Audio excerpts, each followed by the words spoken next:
दोस्तों, Iran ceasefire के बाद अपनी कमी पर ध्यान देकर उन्हें ठीक कर रहा है। ईरान ने 12 दिनों तक इजराइल को सिर्फ मिसाइलों से धूल चटा दी, लेकिन इस जंग के बाद ईरान अपनी सेना की ताकत को और बढ़ाने जा रहा है और इसके लिए उसने चीन का J-10C फाइटर जेट खरीदने का फैसला किया है। इस जेट की कीमत और खासियत क्या है, वीडियो में बताएंगे।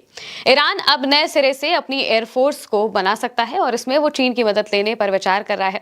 रूस से ईरान की Su-35 की डील पहले ही फेल हो चुकी है। ऐसे में ईरान चीन से जेट लेने वाला है। ईरान चीन से J-10C फाइटर जेट खरीदने की दिशा में तेजी से आगे बढ़ रहा है। ईरान इस सौदे के जरिए न सिर्फ अपने एयरफोर्स को मजबूत करने की कोशिश कर रहा है, बल्कि अगर ये सौदा होता है तो ये एक बड़ा जियोपॉलिटिकल संकेत भी होगा और इससे फारस की खाड़ी में चीन की धमक तेजी से बढ़ेगी। ईरानी मीडिया रिपोर्ट के मुताबिक ईरान क्षेत्रीय तनाव को देखते हुए अपने एयरफोर्स को आधुनिक बनाने के लिए चीन का रुख कर रहा है। रिपोर्ट में कहा गया है कि ईरान की वायुसेना, जिसे आधिकारिक तौर पर Islamic Republic of Iran air force के नाम से जाना जाता है, उसके पास ऑपरेशनल पावर नहीं है। इजराइल के साथ युद्ध में ईरान सिर्फ अपनी लंबी दूरी की बैलिस्टिक मिसाइलों पर ही निर्भर था, जबकि इजराइल लगातार अपनी फाइटर जेट से ईरान के अंदर से ईरानी ठिकानों पर हमला कर रहा था। अब चीन के फाइटर जेट की बात करें तो चीन का ये फाइटर जेट काफी ताकतवर माना जाता है। J-10C को चीन में विगरस ड्रैगन कहा जाता है। ये 4.5 जनरेशन का मल्टी रोल फाइटर जेट है। ये अपने डिजाइन, डेल्टा विंग और कैनार्ड्स के साथ हवा में गोते लगाने में माहिर है। इसमें KLJ-7A AESA रडार है, जो पुराने मैकेनिकल रडार की तुलना में कई गुना ज्यादा सटीक और तेज है। इसका सबसे बड़ा हथियार PL-15 मिसाइल है, जिसकी रेंज 200 किलोमीटर से ज्यादा की मानी जाती है।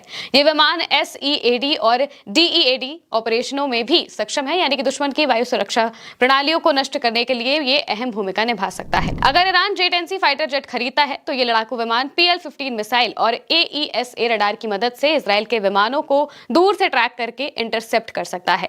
ईरान अभी सिर्फ 36 J-10C लड़ाकू विमान खरीदने पर बात कर रहा है। ईरान के पास कोई एडवांस लड़ाकू विमान नहीं है और उसके पास एयर डिफेंस सिस्टम का नेटवर्क भी नहीं है। इसके अलावा उसने अभी तक कभी चीनी फाइटर जेट नहीं उड़ाया है। ऐसे में J-10C को अपने एयरफोर्स से इंटीग्रेट करना आसान नहीं होगा।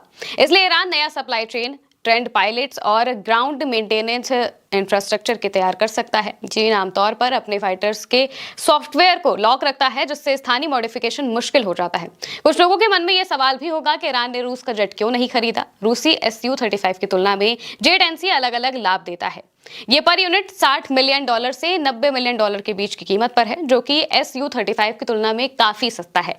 Su-35 पूरे हथियार पैकेज के साथ $100 मिलियन से ज्यादा का हो सकता है।